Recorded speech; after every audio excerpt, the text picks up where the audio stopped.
Hello दोस्तों, स्वागत है आप सभी का अपना चैनल अंकिता दीदी टीचिंग। तो आज हम पढ़ने वाले हैं नवबोध आदर्श उत्तर नवबोध संभावित प्रश्न पत्र सेट ए लेखा शास्त्र कक्षा 12वीं। तो जो हमारा अकाउंट सब्जेक्ट है क्लास 12 तक का है ना, उसका हमको आदर्श उत्तर के द्वारा जो इम्पोर्टेंट क्वेश्चन मिला है 4 सेट में। तो उसका जो पहला सेट है ए है ना, उसका आज क्लास 14 है और ये लास्ट वाला वीडियो भी है सेट ए का। ठीक है, इसके बाद हम सेट बी के बारे में पढ़ेंगे। तो आज हम प्रश्न क्रमांक 22 के बारे में पढ़ेंगे। ठीक है, तो देखो प्रश्न क्रमांक 22 है क्या। निम्नलिखित विवरणों से प्रचालन से प्राप्त रोकड़ की गणना कीजिए। हमको क्या किसकी गणना करना है जी? प्रचालन से प्राप्त रोकड़ की गणना करना है। ठीक, तो हमको विवरण दिया गया है। देनदार अदत्व पूर्वदत्व लेनदार वर्ष में है 2002 में, देनदार 15,000, वर्ष 2001 में है 12,000, अदत्व है 2002 में 3,000 और एक में कितना है 1,000, पूर्वदत्व है 2,000 और 2001 में है 2,500। ठीक है, और लेनदार 2002 में कितना है 13,000 और 2001 में कितना है 15,000। ठीक है, वर्ष 2002 के दौरान लाभ 25,000 रुपये है। ठीक है, देखो तो हम किसका गणना करेंगे जी? प्रचालन से प्राप्त रोकड़ की गणना। मतलब हमने अपने व्यवसाय में जितना भी पैसा का लेन देन किया है ना 2 वर्ष के अंतर्गत, जो हमको प्रचालन से प्राप्त रोकड़ होता है ना, वो क्या होता है पता है? 2 वर्षों के बीच जो भी हमारा पैसे के द्वारा लेन देन हुआ रहता है, उन दोनों वर्षों को क्या किया जाता है? तुलना किया जाता है कि पिछले वर्ष क्या था, इस वर्ष में क्या हुआ। मतलब पिछला वर्ष क्या था और इस वर्ष वर्तमान वर्ष में क्या है, इसका क्या किया जाता है जी? तुलना किया जाता है। तो उस तुलना के द्वारा जो लास्ट में हमको राशि प्राप्त होता है वही क्या होता है? प्रचालन से प्राप्त रोकड़ होता है। ठीक है, तो प्रचालन से प्राप्त रोकड़ में सबसे पहले प्रारूप में क्या आएगा? विवरण आएगा, फिर आएगा राशि, फिर आएगा कुल राशि। ठीक है, तो देखो सबसे पहले हमारा अब जब प्रचालन से हम प्राप्त रोकड़ की गणना करेंगे ना, तो पहला पॉइंट क्या आएगा हमारा? अ में क्या लिखा आता है? जो वर्ष के दौरान लाभ होता है उसको लिखा जाता है। तो देखो हमारा वर्तमान साल क्या होगा? कितने सालों के बीच में कंपेयर हो रहा है? 2 सालों के बीच में है ना। पहला तो है 2001 और दूसरा है 2002। तो हम 2002 का लाभ देखते हैं। ठीक है, जो वर्तमान साल है, जो अंतिम वर्ष है, उसका देखते हैं ना। तो वर्ष 2002 का लाभ हमको प्रश्न में दिया है। वर्ष 2002 के दौरान लाभ 25,000 रुपये हुआ है। तो हमको लाभ को सीधा लिख देना है कुल राशि में। ठीक है, तो वर्ष 2002 का लाभ कितना है? 25,000। अब लाभ में कौन कौन सी मदें जुड़ेंगी और कौन कौन सी मदें को क्या किया जाएगा? घटाया जाएगा। इसको देखते हैं ना। तो देखो सबसे पहला मद क्या है हम लोग का? देनदार है ना। तो देनदार पिछले वर्ष क्या था जी? 2001 में 12,000 रुपया था है ना, और 2002 में कितना हो गया? 15,000 रुपया हो गया। तो हमारा क्या हुआ? पिछले वर्ष के कंपेयर में इस वाले वर्ष में जो 2002 है उसमें वृद्धि हुआ है ना। देनदार में क्या हुआ है? वृद्धि। तो देनदार क्या है जी? संपत्ति है। संपत्ति में जब वृद्धि होता है ना, तो उसको क्या किया जाता है? घटाया जाता है। ठीक है, तो घटाएंगे इसको। फिर उसके बाद क्या है? अदत्व। अदत्व क्या है? हमारा दायित्व है। ठीक है, और दायित्व में क्या हो रहा है इसको देखते हैं। पहले 2001 में क्या था? 1,000 रुपये था अदत्व। अब कितना हो गया? 2002 में 3,000 हो गया। तो जो अदत्व है वो क्या है? हमारे दायित्व, और दायित्व में क्या हो रहा है? वृद्धि हो रहा है। ठीक है, तो जब भी हमारे दायित्व में वृद्धि होगा तो उसको क्या किया जाएगा? जोड़ा जाएगा। ठीक है, शुद्ध लाभ में क्या किया जाएगा? जोड़ा जाएगा। ठीक है, फिर उसके बाद क्या है? पूर्वदत्व है। तो पूर्वदत्व पिछले साल कितना था जी? 2,500 रुपया, और इस वर्तमान साल में कितना है? 2,000 है। ठीक है, तो इसमें क्या हो रहा है? कमी हो रहा है। पूर्वदत्व में क्या हो रहा है? कमी हो रहा है। तो जैसे अदत्व किस में आता है? दायित्व में आता है, और पूर्वदत्व क्या है? कौन से पक्ष में आता है? संपत्ति पक्ष में। तो जब संपत्ति पक्ष में क्या होता है? कमी होता है। ठीक है, तो जैसे कि संपत्ति पक्ष में कमी होगा तो क्या होगा? जुड़ेगा, और संपत्ति पक्ष में अगर वृद्धि होता है तो क्या होता है? घटता है। ठीक है, तो पूर्वदत्त क्या है? हमारे संपत्ति पक्ष में आता है, और संपत्ति में क्या हो रहा है? कमी हो रहा है। ठीक है, तो वो भी क्या हो जाएगा? जुड़ेगा। ठीक है, तो इसको जोड़ने वाले मद में लिखेंगे है ना। अब लेनदार, लेनदार देखो 2001 में क्या था? 15,000 रुपया था, और 2002 में क्या हो रहा है? 13,000। तो लेनदार में क्या हो रहा है जी? वर्तमान साल में कमी हो रहा है ना। तो लेनदार क्या हमारा? दायित्व है, और दायित्व में जब कमी होगा तो क्या हो जाएगा? घट जाएगा। ठीक है, हमको प्रचालन से प्राप्त रोकड़ में यही बात का ध्यान देना है कि कौन सा पक्ष संपत्ति में आता है और कौन सा पक्ष दायित्व में आता है। यदि संपत्ति में कमी होता है तो जुड़ता है, और संपत्ति में वृद्धि होता है तो क्या होता है, घटता है। और दायित्व में अगर वृद्धि होता है तो जुड़ता है, और दायित्व में अगर कमी होता है तो क्या हो जाता है, घटता है। ठीक है, फिर उसी के अकॉर्डिंग बनाना है आपको। तो देखो उसी को लिखे हैं। जो सबसे पहले तो आ आता है। आ में क्या आता है, जो वर्ष वर्तमान वर्ष रहता है, मतलब जो लास्ट वाला वर्ष रहता है उसका जो लाभ रहता है उसको लिखते हैं ना कुल राशि में। तो वर्ष 2002 का लाभ क्या हो गया, 25,000 रुपये, है ना। अब इसमें मैंने बताया ना आपको कौन कौन से मध्य को जोड़ना पड़ता है। तो देखो वो पूर्वदत्त वह कौन से पक्ष में आता है, संपत्ति, और संपत्ति में जब कमी आएगा तो लाभ के साथ क्या हो जाएगा, जुड़ जाएगा, है ना। अब कितना का कमी आया है, पूर्वदत्त में 2001 में था 2500 रुपये, और 2002 में था 2000 रुपये। ठीक है, तो कितना का कमी आया है जी, 500 रुपये का, है ना। तो 500 रुपये लिखे, 2500 में 2000 को घटा देंगे तो कितना आ जाएगा, 500 आ जाएगा। तो पूर्वदत्त व्यय में कमी कितना आ गया, 500 रुपये, है ना। फिर अदत्त व्यय 2001 में कितना था, 1000 रुपये था, और 2002 में कितना था, 3000 रुपये था, है ना। तो इसमें कितना वृद्धि हो गया है, 2000 का 3 में 1 को घटाएंगे तो कितना बच जाएगा, 2000 बच जाएगा, है ना। तो अदत्त व्यय में कितना वृद्धि हो गया, 2000, तो 2000 आ गया, है ना। अब दोनों को क्या करना है, ऐड कर देना। 500 और 2000 को कितना आ जाएगा, 2500 आ जाएगा। ठीक है, तो 2500 हो जाएगा। फिर घटाना में देखो देनदार क्या है, संपत्ति है। ठीक है, और संपत्ति में जब वृद्धि होता है तो उसको क्या किया जाता है, घटाया जाता है। तो देनदार 2001 में कितना था, 12,000 रुपये था। ठीक है, और 2002 में कितना हो गया था, 15,000। तो कितना में कितना वृद्धि हुआ है, 3,000, है ना। 15 में 12 को घटा दोगे तो कितना आ जाएगा, 3,000 रुपये आएगा, है ना। तो ये 3,000 रुपये आ गया। फिर क्या था हमारा लेनदार, है ना। तो लेनदार 2001 में कितना था, 15,000, और 2002 में कितना है, 13,000। तो लेनदार में कितना का कमी आया है, 2,000 रुपये का। ठीक है, तो 2,000 आ गया। अब इस दोनों को जोड़ दोगे तो कितना आ जाएगा, 5,000 रुपये। तो 5,000 आ गया, है ना।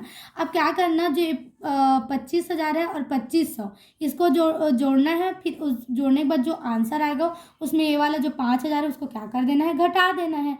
तो उसी को लिखा है द पॉइंट में प्रचालन से प्राप्त रोकड़ अ और ब को क्या कर देना है, जोड़ देना है। फिर उसमें जो राशि आएगा, जुड़ा हुआ राशि, उसमें स को क्या कर देना है, घटा देना है। ठीक है, तो घटा देंगे तो हमारा टोटल आंसर कितना आ जाएगा, 22,500। तो यही क्या है, हम लोग का प्रचालन से प्राप्त रोकड़ है। ठीक है, अब देखो जो हम लोग का प्रश्न क्रमांक 22 है ना, उसका अथवा क्वेश्चन ना, ये क्या है, निम्नलिखित सूचना से प्रचालन से प्राप्त रोकड़ की गणना कीजिए। इसमें भी क्या बोल रहा है, प्रचालन से प्राप्त रोकड़ की गणना करना है ना।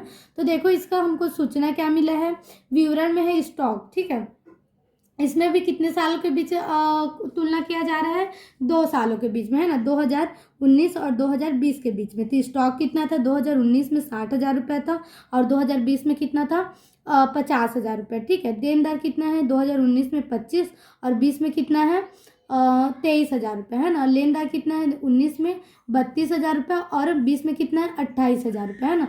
अदत्त व्यय कितना है, 19 में 3500, और 20 में कितना है, 4500। ठीक है, उपार्जित आय कितना है जी, 8,000 रुपये 2019 में, और 2020 में कितना है, 9,000 रुपये, है ना। देय बिल कितना है, 35,000 19 में, और 20 में कितना है, 22,000 रुपये। और लाभ हानि खाता का जो हमारा से मतलब जो लाभ हानि खाता है उसका राशि कितना है, 2019 में 80,000, और 2020 में कितना है, 90,000 है। ठीक है, तो देखो प्रचालन से प्राप्त रोकड़ की गणना करते हैं। ठीक है, तो देखो हमको एक तो लाभ बताया है कि 2020 का लाभ कितना है, कि 2019 का लाभ कितना है। हमको केवल क्या बताया है, तो हमको लाभ हानि खाता में कितना दिया है, 2019 का 80,000 रुपये दिया है ना, और 2020 का कितना दिया है, 90,000। तो जो लाभ हानि का राशि दिया उसको हमको क्या करना पड़ेगा, पहले संयोजन करना पड़ेगा, तब हमको क्या प्राप्त होगा, प्रचालन से प्राप्त रोकड़ प्राप्त होगा। ठीक है, तो देखो संयोजित लाभ हानि की गणना करते हैं ना। तो जो हम लोग का 2020 है, 2020 का कितना है जी, 90,000 रुपये, है ना।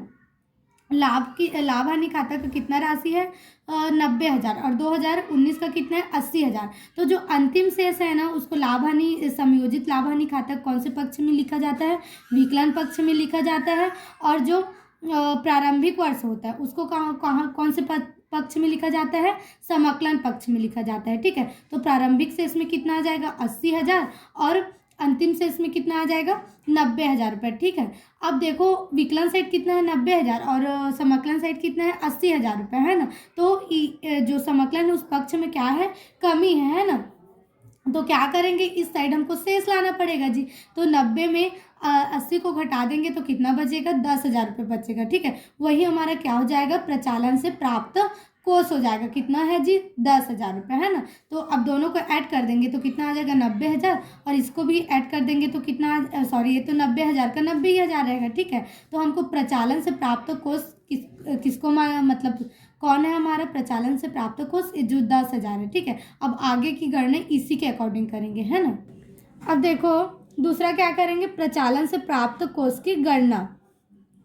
तो प्रचालन से प्राप्त कोष कितना है हमारा, सबसे पहले क्या आएगा प्रचालन से प्राप्त कोष। तो जस्ट अभी हम लोग प्रचालन से प्राप्त कोष कितना निकाले हैं 10,000 रुपये, तो 10,000 रुपये आ गए। ठीक है, यही हमको इसी को हमको क्या लेके चलना है, लाभ मान के चलना है। ठीक है, अब इसमें सेकंड ब पॉइंट में क्या होता है, जोड़ना आता है। ठीक है, मतलब ऐसे मदों को लिखा जाता है ब के अंतर्गत जिसको जोड़ा जाता है ना। तो देखो जो चालू संपत्ति में कमी रहता है और जो चालू दायित्व में वृद्धि होता है, चालू संपत्ति में कमी और चालू दायित्व में वृद्धि दोनों क्या होता है, जुड़ता है ना।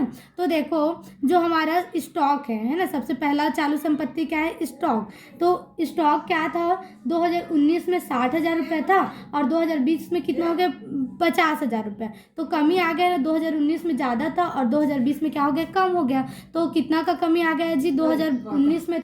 अब जो देनदार है, देनदार भी क्या हमारा संपत्ति है ना, और संपत्ति में क्या हो रहा है जी, कमी हो रहा है। देखो 2019 में कितना था 25,000 रुपये, है ना, और 2020 में कितना हो गया 23,000 रुपये हो गया, है ना। तो कमी हो गया ना 2,000 रुपये का। तो अगर हमारा जो संपत्ति उसमें कमी होता है तो भी क्या होता है, जुड़ता है।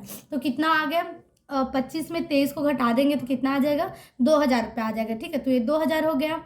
अब सेकेंड क्या है, चालू दायित्व में वृद्धि। तो चालू दायित्व में कौन आएगा, अदत्त व्यय आएगा। ठीक है, तो अदत्त व्यय में क्या है, वृद्धि हुआ है ना। 2020 में कितना, सॉरी 2019 में कितना था हमारा अदत्त व्यय 3,500 रुपये था, है ना, और 2020 में कितना हो गया 4,500 रुपये हो गया।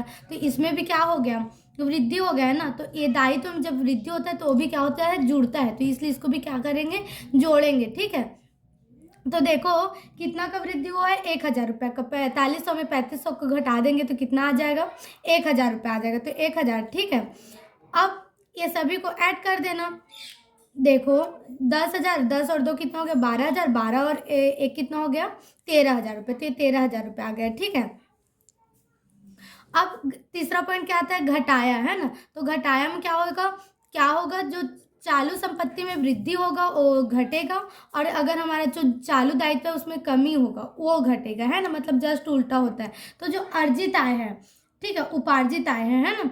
देखो उपार्जित आय प्रश्न में देखना आप लोग 2020 में कितना हो गया 9,000, है ना, और 2019 में कितना था 8,000। तो कितना का वृद्धि हुआ है जी 1,000 रुपये का, है ना। तो अर्जित आय में कितना आ गया 1,000 रुपये। ठीक है, अब चालू दायित्व में कमी। तो दायित्व में क्या आएगा, लेनदार और जो देय विपत्र है वो आएगा, है ना। आप लोग प्रश्न को अच्छे से देख के बनाना। ठीक है, तो देखो लेनदार 2019 में कितना था 32,000 रुपये था, है ना, और 2020 में कितना हो गया 28,000। तो कम हो गया है ना 2020 में। तो और कितना का कम हुआ है 4,000 रुपये का। तो ये 4,000 रुपये आ गए। ठीक है, घटाने वाला में।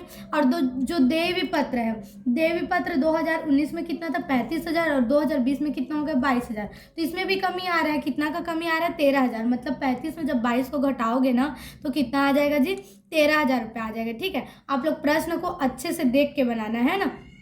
मैं आपको बस बोल के बता दे रही हूँ, है ना। तो ये देय पत्र में कितना आ गया 13,000। अब सबको ऐड कर देना। 1,000 और 4,000 को जोड़ेंगे तो कितना हो जाएगा 5,000 और 5 और 13 को जोड़ेंगे तो कितना हो जाएगा 18,000 रुपये हो जाएगा। ठीक है, अब द कौन सा पॉइंट आता है, प्रचालन से प्राप्त रोकड़, है ना। तो देखो अ और जो ब पॉइंट रहता है उसको जोड़ना रहता है और जो स रहता है उसको क्या करना रहता है, घटाना रहता है। तो देखो तो ये आ कितना है 10,000 और बा कितना का आया है टोटल 13,000। तो 10 और 13 कितना हो जाएगा 23,000 हो जाएगा। अब 23,000 में जब आप 18,000 को घटा दोगे ना तो कितना बचेगा 5,000 रुपये बचेगा, है ना। तो 5,000 रुपये आपका क्या हो गया प्रचालन से प्राप्त रोकड़ हो जाएगा। ठीक है, आया समझ में। तो जो हमारा आज का प्रश्न क्रमांक 22 है वो यहीं कंप्लीट होता है। ठीक है, तो वीडियो समझ में आया, पसंद में आया तो वीडियो को लाइक कीजिएगा और चैनल को सब्सक्राइब कीजिएगा। ठीक है, थैंक यू।